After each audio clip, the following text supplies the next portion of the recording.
Hi ಎಲ್ರಿಗೂ ನಮಸ್ಕಾರ. SA healthy cook ಚಾನಲ್ಗೆ ಎಲ್ಲರಿಗೂ ಸ್ವಾಗತ. ನಾನು ಸರಿತಾ. ಇವತ್ತಿನ ನಮ್ಮ ವಿಡಿಯೋದ ರೆಸಿಪಿ ಬಂದು ಬೆಂಡೆಕಾಯಿಯ ಮೆಣಸಿನ ಹುಳಿ ಮಸಾಲೆ. ಮನೆಯಲ್ಲೇ ಸುಲಭವಾಗಿ ಮಾಡುವ ಈ ಬೆಂಡೆಕಾಯಿಯ ಮೆಣಸಿನ ಮಸಾಲೆ ಒಂದು ಸಾಂಪ್ರದಾಯಿಕ ರುಚಿ, ಸರಳವಾದ ಒಂದು ಅಡುಗೆ. ಇದು ಬಹಳ ಘಮಘಮ ಅನ್ನುವ ಮಸಾಲೆಯ ಸೊಗಡಿನಿಂದ ಪ್ರತಿಯೊಂದು ಊಟವನ್ನು ಕೂಡ ಇದು ಬಹಳ ವಿಶೇಷವಾಗಿಸುತ್ತೆ.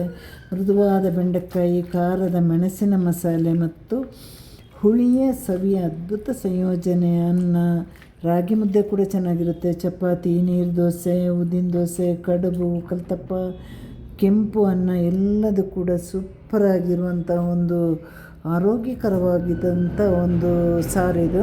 ಇದಕ್ಕೆ ನಾವು ಹೇಳೋದು ಬೆಂಡೆಕಾಯಿಯ ಮೆಣಸಿನ ಹುಳಿ ಮಸಾಲೆ ಅಂತ. ಇಲ್ಲಿ ನಾನು ಅರ್ಧ ಕಿಲೋ ಬೆಂಡೆಕಾಯಿನ ತಗೊಂಡು ಚೆನ್ನಾಗಿ ತೊಳೆದು ಒಂದೊಂದು ಬೆಂಡೆಕಾಯಿನ ಈಗ ಒರೆಸಿ ಇಡ್ತಾ ಇದ್ದೇನೆ. ಬೆಂಡೆಕಾಯಿ ಮೇಲೆ ನೀರು ಇರಬಾರ್ದು. ಯಾವುದೇ ಬೆಂಡೆಕಾಯಿ ಅಡುಗೆ ಮಾಡುವಾಗಲೂ ಕೂಡ ಇದರಲ್ಲಿ ನೀರು ಇರಬಾರ್ದು. ಎಲ್ರಿಗೂ ಕೂಡ ಗೊತ್ತಿರುವಂಥ ವಿಚಾರ. ಅಕಸ್ಮಾತ್ ಈ ಥರ ಒರೆಸಿ ಪೂರ್ತಿ ನೀರು ಹೋಗಿಲ್ಲ ಅಂದರೆ ಒಂದು 5-10 ನಿಮಿಷ ಫ್ಯಾನ್ ಅಡಿಯಲ್ಲಿ ಕೂಡ ಇಡಿ. ಒಟ್ಟಲ್ಲಿ ನೀರು ಇರಲೇಬಾರ್ದು. ಈಗ ನಾವು ಇದನ್ನು ಹೇಗೆ ಸುಲಭವಾಗಿ ಮನೆಯದೇ ಒಂದು ಸರಳವಾದ ಒಂದಷ್ಟು ಸಾಮಗ್ರಿಗಳನ್ನು ಇಟ್ಕೊಂಡು ಈ ರುಚಿಕರ ಸಾರನ್ನು ಹೇಗೆ ಮಾಡೋದು ಅಂತ ಹಾಗೆ ನೋಡಿ ಬರುವ.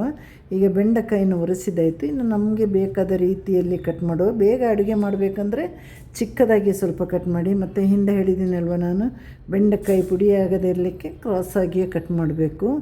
ಈಗ ನಾನಿಲ್ಲಿ ಬೆಂಡೆಕಾಯಿ ಎಲ್ಲ ಕಟ್ ಮಾಡಿದ್ದಾಯಿತು. ಕಟ್ ಮಾಡಿ ಹಾಗೆ ಬಿಡಬಾರ್ದು, ಇದರಲ್ಲಿ ಲೋಳೆ ಎಲ್ಲ ಬರುತ್ತಲ್ವ. ಹಾಗಾಗಿ ಬೆಂಡೆಕಾಯಿನೂ 1-2 ಸ್ಪೂನ್ ಎಣ್ಣೆ ಹಾಕಿ ಬಿಸಿ ಬಾಣಲಿಗೆ ಎಣ್ಣೆ ಹಾಕಿ, ಎಣ್ಣೆ ಬಿಸಿ ಆದಮೇಲೆ ಬೆಂಡೆಕಾಯಿನ ಹೈ ಫ್ಲೇಮಲ್ಲಿ ಇಟ್ಟು ಒಂದು 5-10 ನಿಮಿಷ ಫ್ರೈ ಮಾಡಿ. ಇದರ ಪಕ್ಕದಲ್ಲಿ ನಿಂತ್ಕೊಂಡು ಫ್ರೈ ಮಾಡಿ, ಯಾಕೆಂದರೆ ಸೀದು ಹೋಗಬಾರ್ದು ಮತ್ತು ಬೆಂದು ಕೂಡ ಹೋಗಬಾರ್ದು ಅಲ್ವಾ. ಪೂರ್ತಿಯಾಗಿ ಬೇಯಬಾರ್ದು, ಫ್ರೈ ಆಗಬೇಕಷ್ಟು. ಅದರ ಲೋಳೆ ಎಲ್ಲ ಹೋಗಬೇಕು.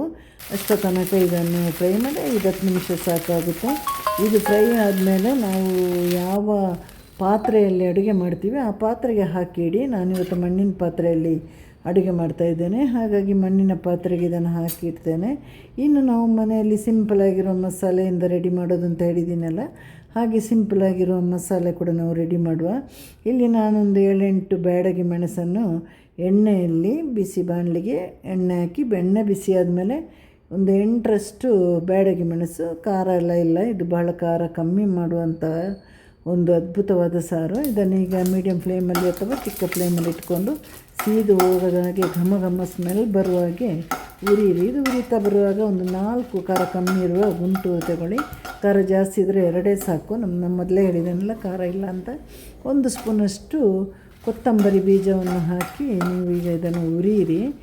ಸೀದು ಹೋಗೋದಾಗೆ ಉರಿಬೇಕು ಮುಖ್ಯವಾಗಿರೋದು. ಇದು ಉರಿದಾದಮೇಲೆ ನಾವು ಒಂದು ಚಿಕ್ಕ ನಿಂಬೆಹಣ್ಣಿನ ಗಾತ್ರದಷ್ಟು ಹುಣಸೆಹಣ್ಣು ತಗೊಳ್ಳುವ.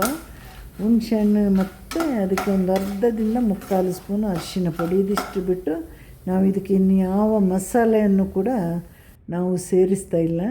ಈಗ ಹುಣಸೆಹಣ್ಣು ಆಯಿತು, ಇನ್ನು ಅರಿಶಿನ ಪುಡಿ ಹಾಕಿ ಇನ್ನು ನಾವು ಇದನ್ನು ನೀರು ಹಾಕಿ ನುಣ್ಣಗೆ ರುಬ್ಬಿ ಬರುವ. ನುಣ್ಣಗೆ ರುಬ್ಬಿದಷ್ಟು ಈ ಸಾರು ಸೂಪರಾಗಿ ಬರ್ತದೆ. ಹಾಗೆ ಮತ್ತು ಇದನ್ನು ರುಬ್ಬಿದ ಮೇಲೆ ನಾನು ಅದು ಹೇಗೆ ಮಾಡೋದು ಅಂತ ನಿಮಗೆ ತೋರಿಸ್ಕೊಡ್ತೇನೆ. ಈಗ ರುಬ್ಬಿದಂತೂ ಆಯಿತು. ಇನ್ನು ಒಂದು 5 ನಿಮಿಷದಲ್ಲಿ ಸಾರು ಕೂಡ ರೆಡಿಯಾಗುತ್ತೆ. ಈಗ ನಾವು ಪಾತ್ರೆಗೆ ಹಾಕಿರುವ ಹುರಿದ ಬೆಂಡೆಕಾಯಿಗೆ ಈ ಮಸಾಲೆಯನ್ನು ಸೇರಿಸಿ ಇವಾಗ ಒಂದು ಮಿಕ್ಸಿ ಜಾರಲ್ಲಿ ಫುಲ್ ಮಸಾಲೆ ಇದೆ ಅಲ್ವ, ಅದರ ಡಬ್ಬಲಷ್ಟು ನೀರು ಹಾಕಿ. ಸ್ವಲ್ಪ ನೀರು ಹೆಚ್ಚು ಕಮ್ಮಿ ಆದರೆ ಏನಾಗೋದಿಲ್ಲ, ಇದು ತುಂಬ ಗಟ್ಟಿಯಾಗಿ ಬೇಯೋದೆಲ್ಲ. ಒಂದು ಈರುಳ್ಳಿಯನ್ನು ಕೂಡ ಕಟ್ ಮಾಡಿ ಹಾಕಬೇಕು. ದೊಡ್ಡದಲ್ಲ ಚಿಕ್ಕದು ಅಲ್ಲ, ಮೀಡಿಯಮ್ ಗಾತ್ರದೊಂದು ಈರುಳ್ಳಿನ ಕಟ್ ಮಾಡಿ ನಮ್ಮ ಮಸಾಲೆಯನ್ನು ಹಾಕಿ ಅದಕ್ಕೆ ಅದೇ ಮಿಕ್ಸಿಯಲ್ಲಿ 2 ಸಲ ನೀರು ಹಾಕಿ, ಫುಲ್ ನೀರನ್ನು. ಯಾಕೆಂದರೆ ಇದು ಬೇಯ್ತಾ ಸ್ವಲ್ಪ ಗಟ್ಟಿಯಾಗುತ್ತೆ. ಹಾಗೆ ತುಂಬ ಗಟ್ಟಿಯಾಗುವಂಥ ಸಾರಲ್ಲ ಇದು, ಗಟ್ಟಿ ಮಾಡಬೇಕಾದ್ದು. ನಿಮಗೆ ಬೇಕು ಅಂದರೆ ನಿಮ್ಮ ಆಯ್ಕೆ ಆಗಿದ್ದರೆ ಮಾಡ್ಬೋದು, ತೊಂದರೆ ಏನಿಲ್ಲ. ಇದೊಂದು ಮೀಡಿಯಮ್ ಆಗಿ, ತುಂಬ ತೆಳುವಲ್ಲ ಗಟ್ಟಿಯಲ್ಲ, ಸಾಧಾರಣವಾಗಿ ನಾವು ಮೀನು ಸಾರು ಮಾಡುವಾಗೆ ಈ ಸಾರಿನ ಒಂದು ಅಳತೆ ಇರಬೇಕು. ಇವಾಗ ಇದಕ್ಕೆ ನೀರಿನ ಅಳತೆ ಮಾಡಿ ನಂತರದಲ್ಲಿ ನಾವು ಇದಕ್ಕೆ ಉಪ್ಪನ್ನು ಹಾಕಿ ಮುಚ್ಚಿ ಬೇಯಲಿಕ್ಕೆ ಇಡಬೇಕು. ಅದಲ್ಲೇ ಬೇಯ್ತಾ ಇರುವಾಗ 1-2 ಸಲ ಮಧ್ಯದಲ್ಲಿ ಬಂದು ಸೌಟ್ ಹಾಕ್ಕೊಂಡು ನೋಡಿ, ಯಾಕೆಂದರೆ ಸೀದು ಹೋಗಲ್ಲ. ಮಸಾಲೆ ಎಲ್ಲ ಸೈಡಲ್ಲಿ ನಿಲ್ಲೋದು ಬೇಡ. ಹಾಗಾಗಿ ಮಧ್ಯದಲ್ಲಿ 1-2 ಸಲ ಈಗ ಸೌಟ್ ಹಾಕಬೇಕು. ಯಾವುದೇ ಅಡುಗೆ ಮಾಡಿದರೂ ಕೂಡ ಹಾಗೆ ನಾವು ಮುಚ್ಚಿಟ್ಟು ಹೋದರೆ ಮಧ್ಯದಲ್ಲಿ ನಾವು ಸೌಟನ್ನು ಹಾಕಿ ತಿರುಗಿಸಲೇಬೇಕು.